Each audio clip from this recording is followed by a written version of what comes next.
V súlade s takto definovanou slovenskou zahraničnou politikou som prijal pozvanie na oslavy 80. výročia konca druhej svetovej vojny do Číny. Vážim si každú jednu obeť boja proti fašizmu. Preto som s úctou stál pred pamätníkmi v Moskve, v Normandii či vo Washingtone. Tento týždeň to bude aj Peking. Povinnosťou vlády Slovenskej republiky je získať také garancie, ktoré budú do určitého... Je mi osobne ľúto a priznám sa, že tomu ani celkom nerozumiem, prečo z členských krajín Európskej únie bude v Pekingu zastúpená len Slovenská republika.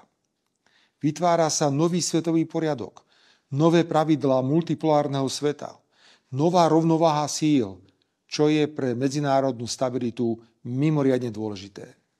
Byť súčasťou takýchto diskusí znamená podporovať dialóg a nehrať sa na urazené malé dieťa. Takto sa dnes nejako správa Európska únia a jej predstavitelia. Chcem preto potvrdiť, že počas návštevy Pekingu absolvujem bilaterálne stretnutia s čínskym prezidentom Xi Jinpingom, ruským prezidentom Vladimírom Putinom a s ďalšími prítomnými štátnikmi. Po návrate z Pekingu vo štvrtok večer sa presuniem na východné Slovensko, aby som v piatok absolvoval bilaterálne stretnutie s ukrajinským prezidentom Volodymyrom Zelenským.